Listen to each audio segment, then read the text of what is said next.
How's everybody doing? My name is Anthony Brian Logan, and today we got to talk about former DNC interim chair, former CNN contributor, and current Fox News contributor Donna Brazile getting triggered at Ronna McDaniel, who is, by the way, Mitt Romney's daughter and the current chair of the GOP, over her comments about the anti-Bernie movement that is apparently happening right before our very eyes in the Democratic Party. Now, before I go any further, let's go ahead and roll the clip.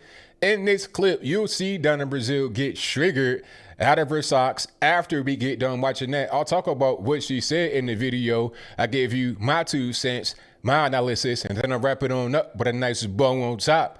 So without further ado, let's go ahead and roll it. We had Ronna McDaniel on, Donna, earlier on the program, chairwoman of the RNC, and she was talking about the possibility of a brokered convention, the impact that would have on Bernie Sanders. Here's Ronna.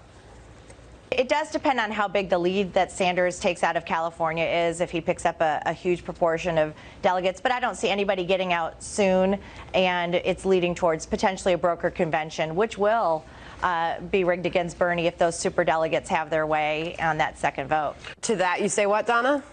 First of all, I want to talk to my Republicans. First of all, stay the hell out of our race. Stay the hell out of our race. I get sick and tired, Ed, and Sandra, of listening to Republicans tell me and the Democrats about our process. First of all, they don't have a process. They're canceling primaries. They have winner take all. They don't have the kind of democracy that we see on the Democratic side. And for people to use Russian talking points to sow division among Americans, that is stupid. So, Ronna, go to hell.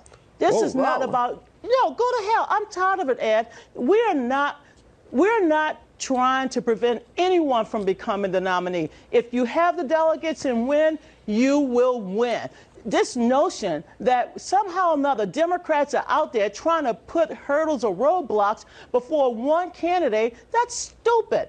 I know what's going on. They are scared of Democrats coming together to defeat Donald Trump. They need to be focusing on what we're focusing on, the Democratic Party, and that is preventing foreign interference in our elections. Stop using Russian talking points, Madam Chairwoman. Period. All right. Stop using it. Donna, with all due respect, we had her on to talk about what she sees happening here in the same way that we asked you to. But Sandra, she's not a Democrat. I'm a Democrat, but I'm also an American, and I have a responsibility to make sure that the process, I know the process, Ronna knows the process, but to infer that we're trying to prevent one candidate over another, that's not happening. And if there's any proof, Madam Chairwoman, any proof, Mr. President, that we're trying to somehow or another change this process for one candidate, well, let's just take this back to the basic. Let's take. All right, so you saw that, you heard that. Now, that was hilarious. All the pieces. First of all, Donna Brazile, what are you talking about now? Come on, Russia? You really want to play the Russia card? People have been saying in the Democratic Party that Bernie was screwed out of the nomination in 2016. I was doing videos about this in 2015. Remember the whole thing about NGPVAN, all the coin tosses going against Bernie Sanders? You had 6 coin tosses in a row that all went for Hillary Clinton. There's like a fraction of a percent chance of that happening, okay?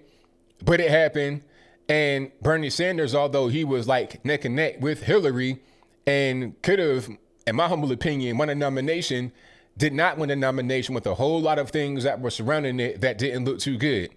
This was not a thing that was unheard of back then. It was not a controversial point of view back then. Okay, people were kind of surprised that he came out there and supported Hillary Clinton after all that he went through in the Democratic Party, but not really. I mean, it's politics. I did not think he'd run again. I thought he might be doing it just to save face and help the Democratic Party. When I saw him run, I'm like, all right, once it gets down to crunch time, you may see a repeat of 2016. And it appears as if we're seeing that happen. Okay, Super Tuesday comes around.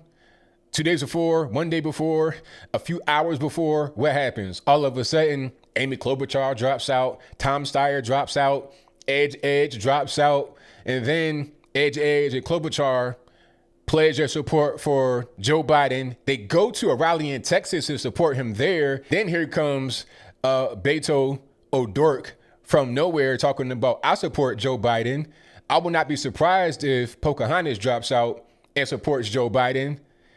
She may not be a Bernie fan, but that's a different story, and I digress. Same thing with Bloomberg. He may drop out and support Biden. Biden needs all the help that he can get. He's been doing very poorly out there on the campaign trail. He did very well in South Carolina because of the black vote, which people like Joe Biden depend on. But again, different story. I digress. The point is that he had a good showing in South Carolina, a dominating performance, and he wants to go in the Super Tuesday with some momentum with the help of the Democratic establishment. It's obvious what's happening. There has been no prior contenders in the race right now that support Bernie.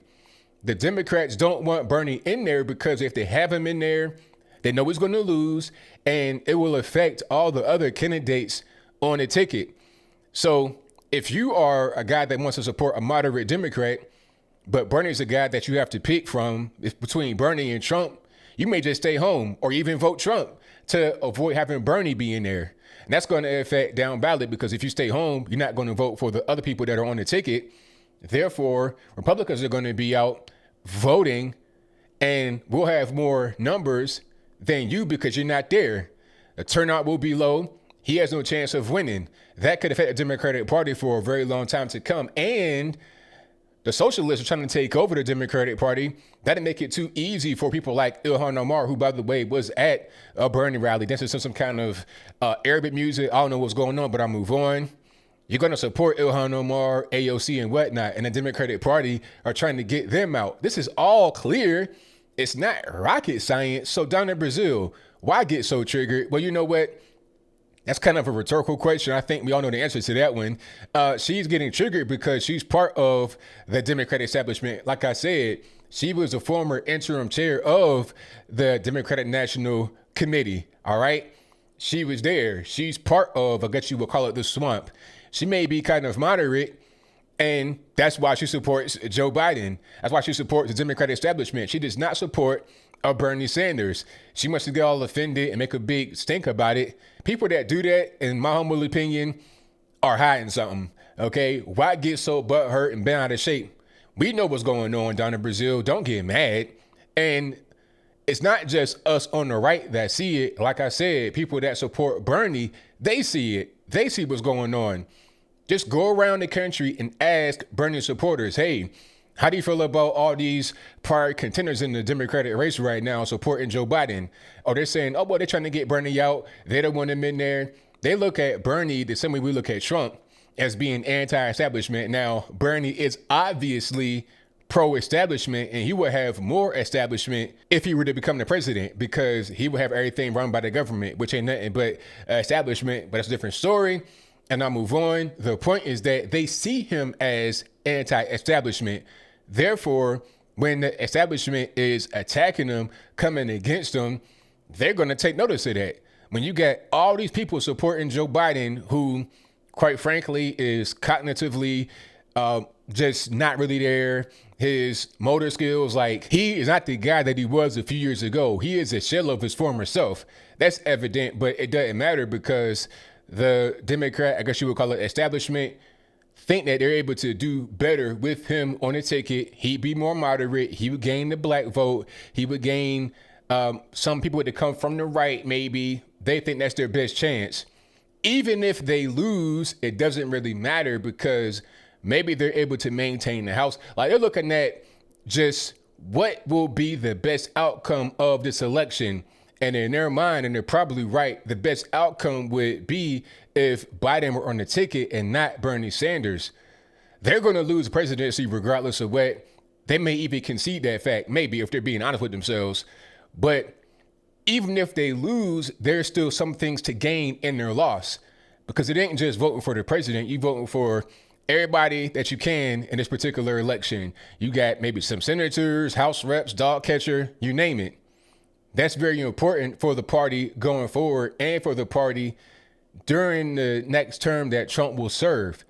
Okay, they had the House this time in 2018, and that was how they were able to get this whole impeachment thing off. Now, it didn't really work too well, but they have at least some way to try and fight against the president. If they don't have the House or the Senate or the presidency, they're pretty much helpless. So Donna Brazile, don't get mad at us. Don't try to say it's Russian talking points. And what is a Russian talking point anyway? It doesn't even make any sense. Like, when did anything that you disagree with become Russian in nature? Why can't I just observe what's happening and say they are doing the same thing they did in 2016? Why can't I have my opinion and not have it be of Russian origin? Okay, she has her opinion. I'm not going to say, well, she doesn't believe it's happening, it must be the Russians. She doesn't believe it's happening, it must be the Ukrainians because, Hunter was getting money. I'm not going to think that. I think she's supporting the establishment and Joe Biden, nothing else. Just as I and many others, left and the right, are able to see that Bernie is going to get screwed out of the nomination yet again, and it's because they think he can't win, which is probably right, but let's just be honest with each other and not play these political games. But I think I'll leave that right there for now. And what say you? Do you think that Donna Brazile is correct, that there is no anti-Bernie movement, that Republicans should stay out of Democratic matters? Or do you think that she's wrong about what she's saying? This is not some kind of Russian talking point. This is not a Republican or far-right thing that is meant to attack the Democrats. It's about just observing the obvious thing that's going on. The corruption is wrong regardless of who it's coming from. If it's coming from the Republican Party, the Democratic Party, independent libertarian, if it's corrupt, it's corrupt. If it's wrong, and it's wrong, and that's it. But whatever your comments are, please let me know in the comments below. And that's all I got to say for this video. If you like what you heard, please comment, rate, share, and subscribe. Peace.